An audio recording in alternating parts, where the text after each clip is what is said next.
بسم اللہ الرحمن الرحیم۔ السلام علیکم ورحمۃ اللہ وبرکاتہ۔ اللہ پاک کے فضل و کرم سے میں خیریت سے ہوں اور امید کرتا ہوں کہ میرے تمام ویورز بھی اللہ پاک کے فضل و کرم سے خیریت سے ہوں گے۔ حضور صلی اللہ علیہ وسلم کا ایک صحابی جن کا نام سفینہ تھا، ایک دفعہ ایک کشتی میں سوار ہوا۔ اتفاق سے کشتی ٹکرا کر ٹوٹ گئی۔ حضرت سفینہ ایک تخت پر بہتے ہوئے چلے گئے۔ کچھ دیر کے بعد وہ تخت ایک کنارے پر آ لگا۔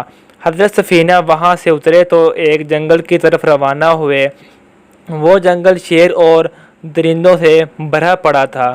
ایک شیر نے جب آپ کو دیکھا تو آپ پر حملہ کرنے کو دوڑا۔ حضرت سفینہ نے پکار کر کہا، خبردار اے شیر، دیکھ میں رسول صلی اللہ علیہ وسلم کا غلام ہوں۔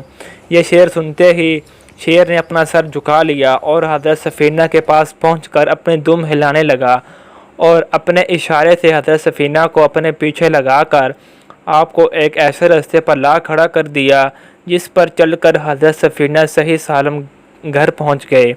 اس واقعے سے ہمیں یہ سبق ملتا ہے، صحابہ کرام کی وہ عظمت ہے کہ جنگل کے شیر بھی ان کے غلام تھے۔ جو صحابہ کرام کے غلام ہیں وہی دراصل شیر ہیں۔